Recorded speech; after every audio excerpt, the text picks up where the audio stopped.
ব্যাস ব্যাস, থামো তুমি। তোমার ছেলেরা না সব বিষয় একই রকম। সুন্দরী মেয়ে পেতে না পেতেই রোম্যান্স শুরু। আরে আমি তো তোমাকে মহিলার আসল অনুভূতি অনুভব করাচ্ছিলাম। হ্যাঁ হ্যাঁ, অনেক হয়েছে, তোমার অজুহাত জানা আছে আমার। এটা বলো যে দাদা বৌদির সঙ্গে কবে আলাপ করাচ্ছ? শেট শেট শেট, আমি তো ভুলেই গেছিলাম। দাদা আর বৌদি কালকে তোমার সাথে দেখা করার কথা বলছিল, তাই কালকে সন্ধ্যেবেলা তুমি রেডি থাকবে, আমি তোমাকে পিক করতে আসবো পাশের এই একটা ক্যাফেতে, আর আমরা 4 জন চা খেতে খেতে গল্প করব। আর এটা তুমি আমাকে কবে জানাতে শুনি? কাল ক্যাফে যাওয়ার সময়? তুমি তো সবই জানো, আমি যখন তোমার সাথে থাকি না, আমি সব কিছু ভুলে যাই। আচ্ছা। নমস্কার, আমি হলাম রানী চ্যাটার্জি। আপনাদের স্বাগত জানাই ক্রাইম চক্রের নতুন একটা এপিসোডে, নতুন একটা গল্প নিয়ে।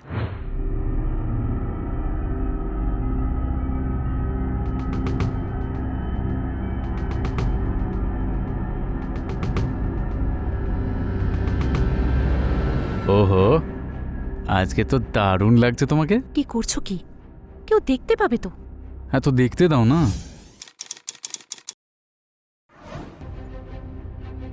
এখন নিজের বউকেও কি লুকিয়ে লুকিয়ে ভালোবাসতে হবে নাকি?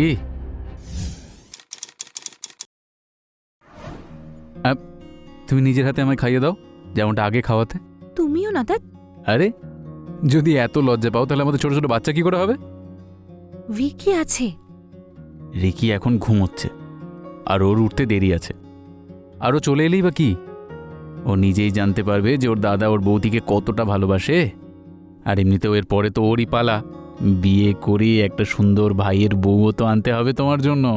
ভাইয়ের বউয়ের সৌন্দর্য নিয়ে তোমার বেশ ইন্টারেস্ট যে। আরে না না, আমার সব ইন্টারেস্ট তোমার প্রতি, শুধু তুমি আমায় পাত্তাই দাও না। তা নিয়ে নাও পাত্তা। আচ্ছা,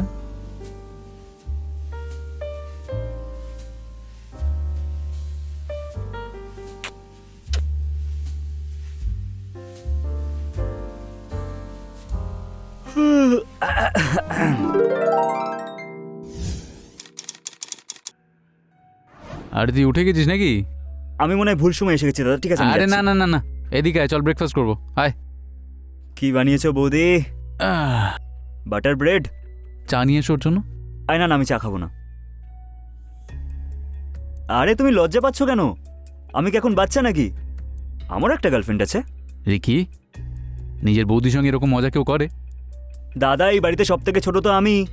যদি আমি আর কি ঠাট্টা না করি তাহলে আর কে করবে? একটা কাজ করো, তোমরা দুজনে না আমাকে একটা সুন্দর ভাইপো আর একটা মিষ্টি ভাইজি দিয়ে দাও, তাহলে আমারও মন পড়ে থাকবে, তাই না? তার আগে আমি তোমার বউ আনার ব্যবস্থাটা করে নিই। তা কবে দেখা করাচ্ছ আমাদের সঙ্গে? আরে বৌদি, আমি তো কবে থেকে অপেক্ষা করে আছি, তোমরা বলো কবে দেখা করবে। দেখো,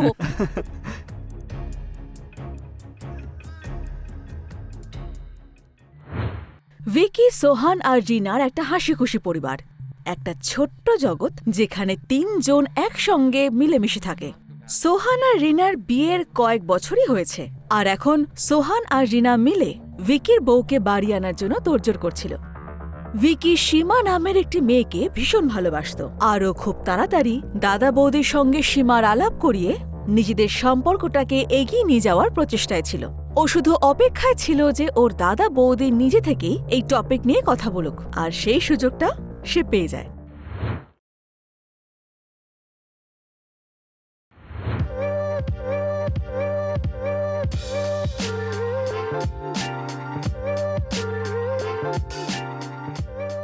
তোমাদের মেয়েদের না কিছুই বোঝা যায় না, জানো তো?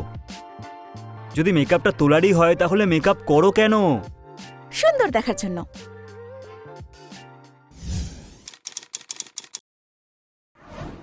তুমি তো আগেই এতটাই সুন্দরী, আমার চোখ দিয়ে তো দেখো।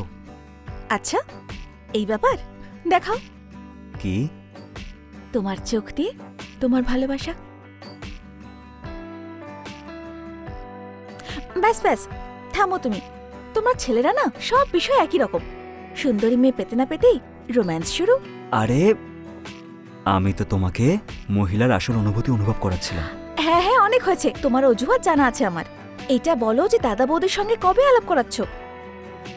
শেট শেট শেট, আমি তো ভুলেই গেছিলাম। দাদা আর বৌদি কালকে তোমার সাথে দেখা করার কথা বলছিল, তাই কালকে সন্ধেবেলা তুমি রেডি থাকবে, আমি তোমাকে পিক করতে আসবো পাশের এই একটা ক্যাফেতে, আর আমরা 4 জন চা খেতে খেতে গল্প করব। আর এটা তুমি আমাকে কবে জানাতে শুনি? কাল ক্যাফে যাওয়ার সময়? তুমি তো সবই জানো, আমি যখন তোমার সাথে থাকি না, আমি সব কিছু ভুলে যাই। আচ্ছা,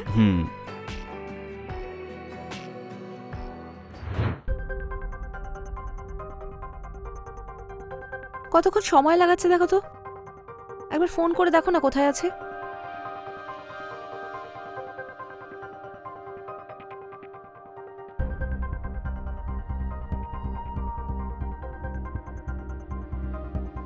ফোনও তো তুলছে না ও।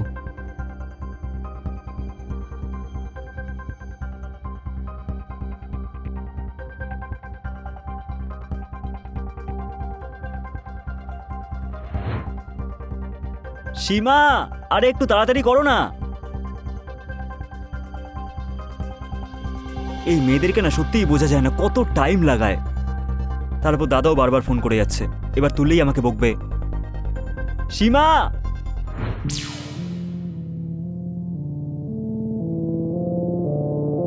আরে তাড়াতাড়ি করো না, দাদা বৌদি ওয়েট করে আছে, ফোনের পর ফোন করে যাচ্ছে। হ্যাঁ বাবা, যাচ্ছি, হয়ে গেছে, তাড়াতাড়ি চলো চলো চলো। চলো।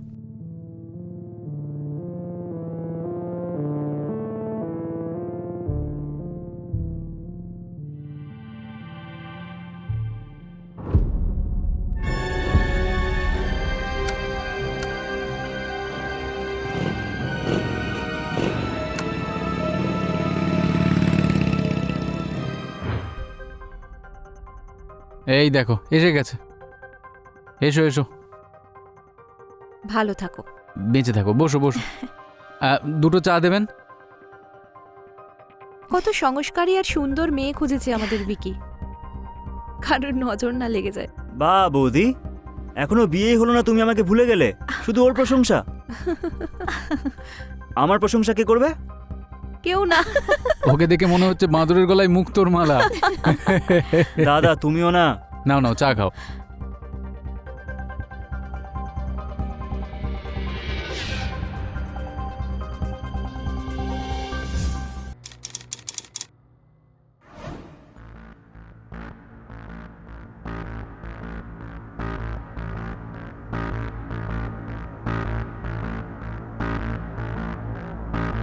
আরে এই ওয়েটার,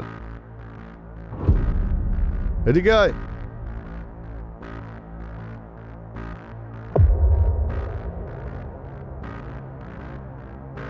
খুব কড়া এখানকার চা, হেব্বি কড়া।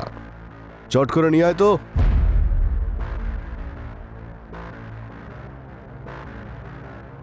আমিও একটু খেয়ে দেখি।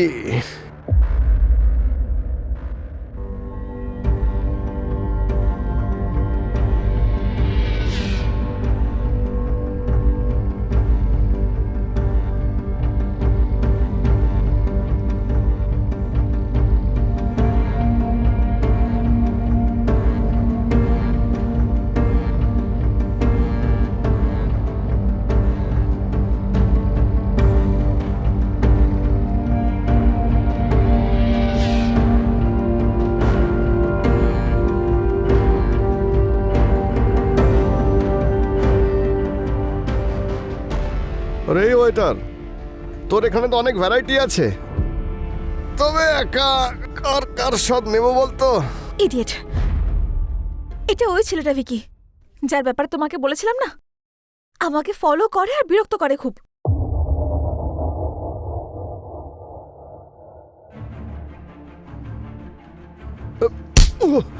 তোকে তো আরে আরে, কি কি করছো কি তোমরা? তোকে ছাড়ো। দেখে নেবো আমি। মেয়েদের সামনে হিরো সাজছিস? এই যা, বেরো এখান থেকে। যাও যাও যাও। মনে রাখবি, তোকে ছাড়বো না আমি। চল যা, না হলে কিন্তু তোকে মেরে ফেলবো। ঠিক আছে, শান্ত হও, শান্ত হও। এসো বসো। শান্ত হও, আয়, আয়। বসো। এদিকে।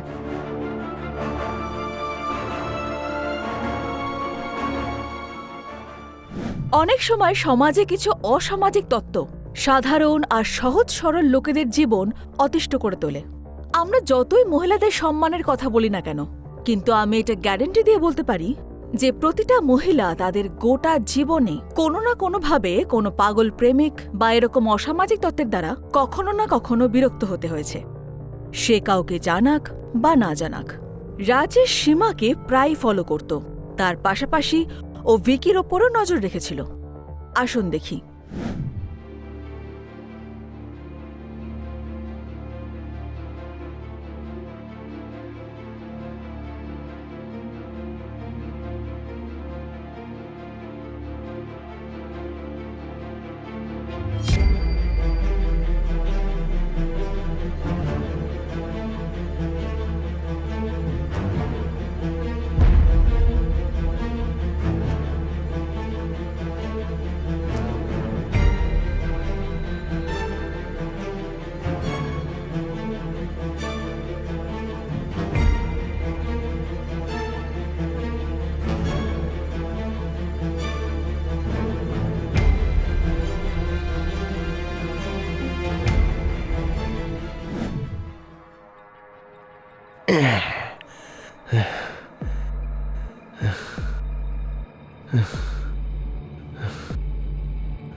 হ্যাঁ ভাই, ওই শালা আমার আইটেমটাকে আটকে রেখেছে। আমি খুব ভালোবাসি রে ওকে ভাই, কিন্তু ও তো আমাকে এন্ট্রি নিতেই দিচ্ছে না।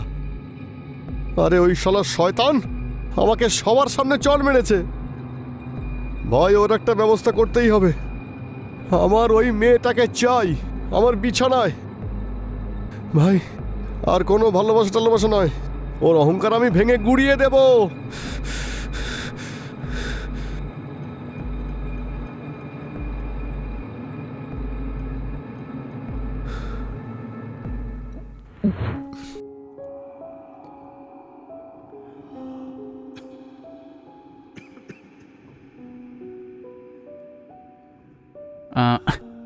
রিনা, তুমি একটা কাজ করো।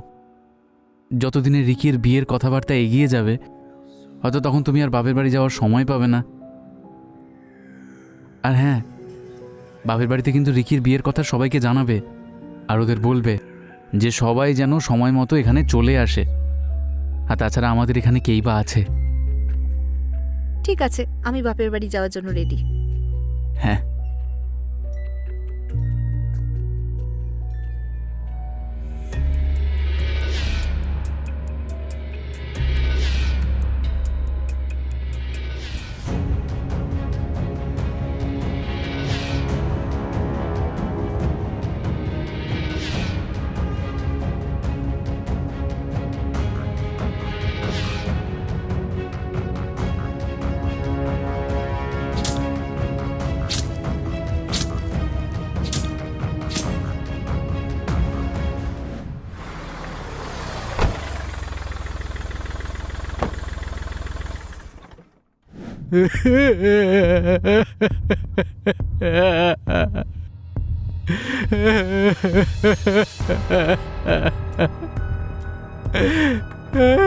দেখুন স্যার কি হয়ে গেল স্যার আমার। দেখি আপনি পিছিয়ে যান।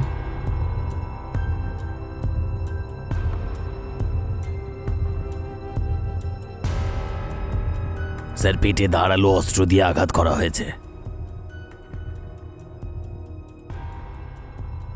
আর শরীরে কোনো স্ট্রাগলের চিহ্ন নেই। স্যার, আমার ভাইকে কে মেরে ফেললো স্যার? কে মেরেছে আপনার ভাইকে? জানি না স্যার। যখন ওনার খুন হয় তখন আপনি কোথায় ছিলেন? স্যার, আমি আমার বউকে তুলে দিতে স্টেশনে গেছিলাম। দেখুন, বডিটাকে পোস্টমর্টমে পাঠিয়ে ওর ডিটেলসটা বের করুন ফার্স্ট। স্যার, দেখুন, আপনি ভেঙে পড়বেন না। আপনার ভাইয়ের খুনিকে আমরা খুব তাড়াতাড়ি ধরব।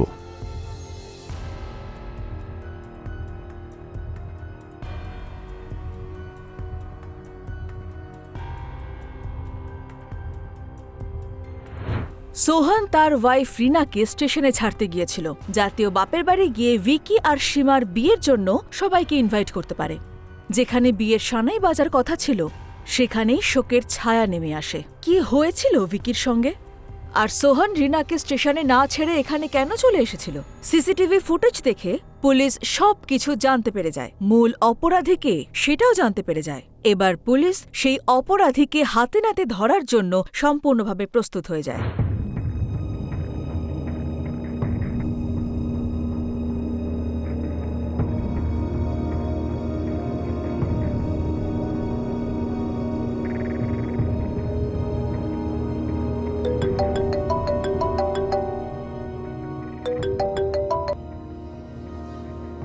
কাজ হয়ে গেছে? ঠিক আছে, শিগগির দেখা হচ্ছে।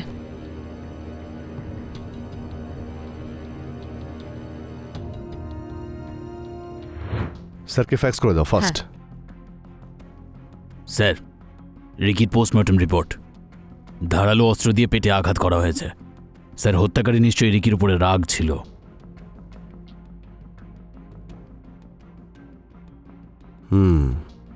একটা কাজ করুন, উইকির কল ডিটেলস বের করুন, চেক করে দেখুন আশেপাশে কোনো সিসিটিভি ক্যামেরা ছিল কিনা, তার ফুটেজ বের করুন ফার্স্ট।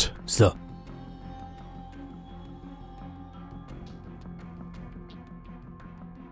হ্যাঁ বলুন। ওকে, আমরা আসছি।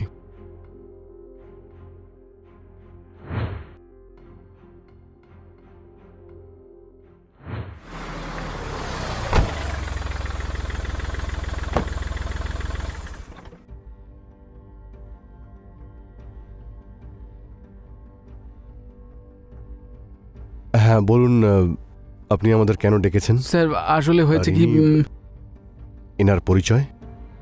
স্যার ওর নাম সীমা, রিকির বাগদত্তা। আপনাদের পরিবারে এই কজনই আছেন? না স্যার, স্যার আমার স্ত্রী রিনাও আছে, কিন্তু স্যার ও রিকির বিয়ের প্রস্তুতি নেওয়ার জন্য নিজের বাপের বাড়িতে গেছে, আর তখনই স্যার এই দুর্ঘটনা ঘটলো। স্যার কিছুদিনের মধ্যেই ও চলে আসবে এখানে। সোহমবাবু, আপনি আমাদের এটা বলুন যে আপনার ভাইয়ের সঙ্গে কোনো শত্রুতা বা ঝামেলা ছিল কারো? হ্যাঁ স্যার। সীমা, স্যারকে বলো।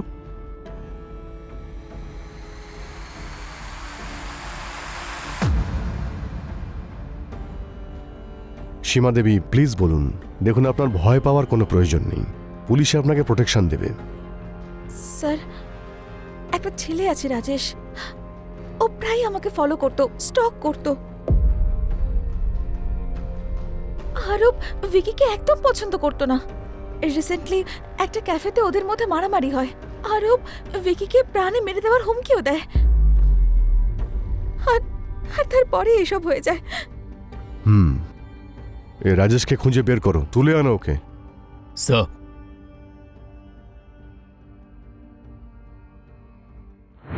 সীমা আর সোহানের বয়ান রেকর্ড করে পুলিশ ভিকির মার্ডারের প্রাইম সাসপেক্ট রাজেশকে খুঁজতে শুরু করে দেয়। রাজেশ বিষয়টা জানতো যে পুলিশ তাকে খুঁজছে, সেজন্য সে তার মোবাইল বন্ধ করে বাড়ি থেকে পালিয়ে গিয়েছিল। কিন্তু পুলিশ তাদের গোপন সূত্রে আর খোঁচরদের টিমকে অ্যাক্টিভ করে রাজেশের ঠিকানা খুঁজে বের করে ফেলে, আর একটা টিম পাঠায় রাজেশকে অ্যারেস্ট করে আনার জন্য। তার সাথে সোহান আর সীমাকে পুলিশ প্রোটেকশনও প্রোভাইড করে।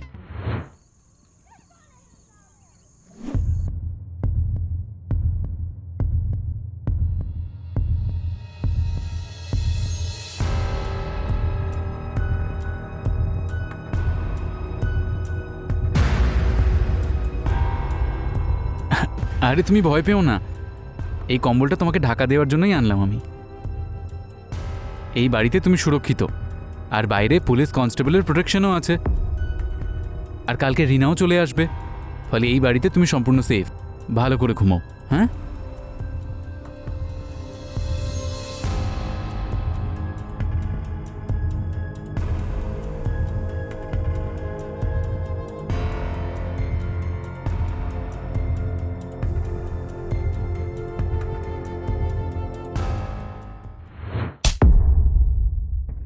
কিরে পাগল প্রেমিক, ভালোবাসায় এত অন্ধ হয়ে গেছিলি যে খুনই করে ফেললি? কাকে আমি খুন করেছি? সীমার বাগদত্তা রিকি। দেখুন, ওই মেয়েটাও ভালো নয় আর ওর বয়ফ্রেন্ডও ভালো নয়। শালা আমার ভালোবাসা আমার থেকে কেড়ে নিয়েছে ও। সেই জন্য তুই প্রতিশোধ নিতে সুযোগ বুঝে ওকে রাস্তা থেকে সরিয়ে দিয়েছিস, যাতে তুই সীমাকে পেতে পারিস। আমি আর সীমাকে ভালোবাসি না স্যার, ওকে আমি ঘৃণা করি। ইচ্ছে করে ওকে গলা টিপে মেরে ফেলি। ঠিক রিকির মতোই। আমি ওকে খুন করিনি স্যার। সব খুনি পুলিশকে একই কথা বলে যে সে কোনো অপরাধ করেনি। যখন পুলিশের মার শুরু হয় তখন তোতা পাখির মতো বলতে শুরু করে। আপনি মানুষ স্যার, এই জীবনে আমি এত কষ্ট পেয়েছি, আপনি আর কি কষ্ট দেবেন? স্যার আমার মনে হচ্ছে ওর মাথা খারাপ। কোর্টে ওকে রিমান্ডে নেওয়ার রিকোয়েস্ট করি, তবেই এ মুখ খুলবে। এর বিরুদ্ধে সঠিক প্রমাণ জোগাড় করুন, ততক্ষণ ওকে ওয়ার্ম আপ করুন। স্যার স্যার আমি কিছু করিনি স্যার। স্যার পুলিশ রাজেশকে গ্রেপ্তার তো করেছিল, কিন্তু রাজেশ তার দোষ স্বীকার করছিল না।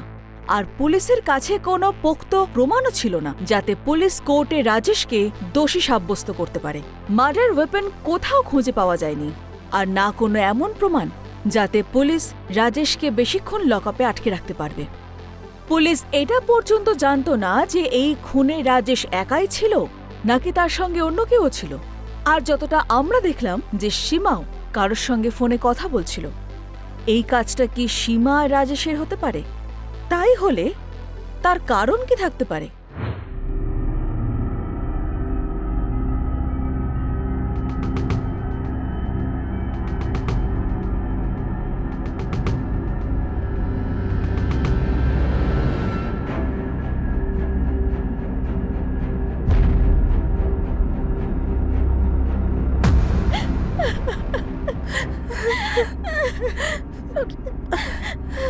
এসব কি হয়ে গেল? ভগবান ভিকিকে আমাদের থেকে কেড়ে নিল কেন?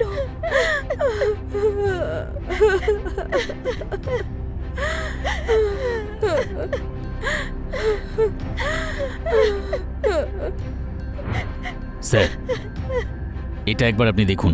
কি এটা? এই দেখুন স্যার।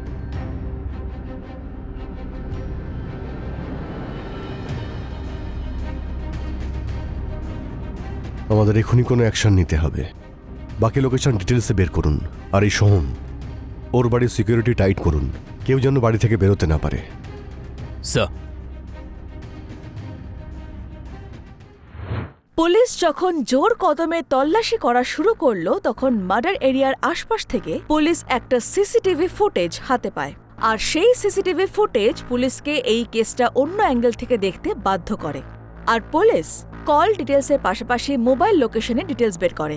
এখন এই কেস পুলিশের কাছে জলের মতো ক্রিস্টাল ক্লিয়ার ছিল। যেটা জানার ছিল সেটা হলো খুনের কারণ। আপনারাও হয়তো ভাবছেন যে এই খুনি কে হতে পারে আর কেন করলো ভিকিকে খুন? এই প্রশ্নগুলো নিশ্চয়ই মনে জাগছে। তাহলে চলুন দেখে নেওয়া যাক। তো সোহমবাবু, আপনি আমাকে এটা বলুন, আপনার ভাইকে আপনি কেন মেরেছেন? স্যার এ কেমন কথা বলছেন আপনি? আমি নিজের ভাইকে কেন মারবো? কারণ জানার জন্যই তো আপনাকে এখানে ডেকেছি। নাহলে আপনি খুনি এটা প্রমাণ করার জন্যে উপযুক্ত প্রমাণ আছে আমাদের কাছে। স্যার কি প্রমাণ আছে আপনাদের কাছে? আপনার বাড়ির পাশে সিসিটিভি ফুটেজে আমরা আপনাকে আর আপনার ওয়াইফকে স্টেশন যেতে দেখেছি। তারপর আপনাকে ফিরেও আসতে দেখেছি। যদি আপনি স্টেশনে যেতেন অন্তত 20 মিনিট তো লাগতোই। তারপর আমরা স্টেশনের ফুটেজ বের করলাম। তখন আপনার ওয়াইফকে একা দেখতে পাওয়া যায়, কারণ মার্ডারের সময় আপনার ফোনের লোকেশন আপনার বাড়িতেই দেখাচ্ছে। আর কিছু জানতে চান? না স্যার। তাহলে বলুন, বলুন। হ্যাঁ, কারণ ও আমার বউয়ের সঙ্গে রাত কাটাতো স্যার।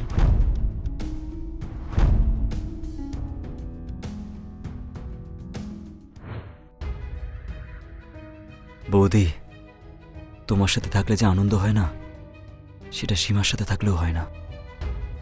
আমাকেও তোমার দাদা সেই খুশিটা দিতে পারে না যেটা তুমি দাও। সত্যি?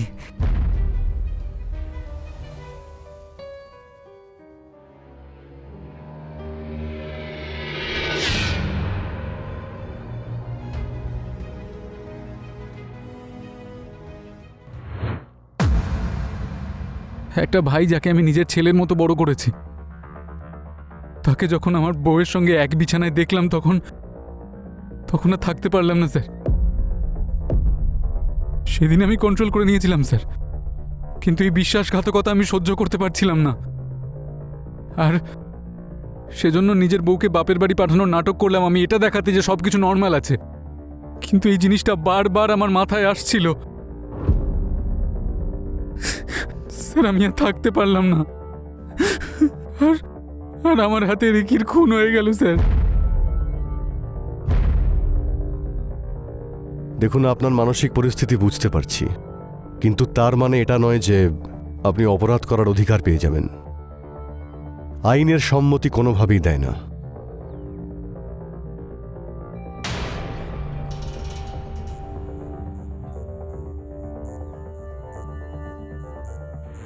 সোহান যখন নিজের ভাইকে নিজের স্ত্রীর সঙ্গে একই বিছানায় দেখে তখনও নিজেকে কন্ট্রোল করতে পারে না। যে ভাইকে এত ভালোবেসে বড় করেছিল তাকে নির্মমভাবে হত্যা করে। রিনা আর ভিকির যৌবনের লালসা একটা হাসি খুশি পরিবারকে ধ্বংস করে দেয়, কিন্তু অন্যদিকে সোহানও নিজেকে সামলে রিনার থেকে আলাদা হয়ে বিষয়টা এগিয়ে যাওয়ার হাত থেকে আটকাতে পারত। কিন্তু কথায় বলে না, বিনাশকালে বিপরীত বুদ্ধি। আমি রানী চ্যাটার্জি আপনাদের জানাচ্ছি বিদায়। আবার দেখা হবে ক্রাইম চক্রের নতুন একটা এপিসোডে নতুন গল্প সঙ্গে নিয়ে। ততক্ষণ সতর্ক থাকুন, সুরক্ষিত থাকুন আর ক্রাইম চক্র দেখতে থাকুন। জয় হিন্দ।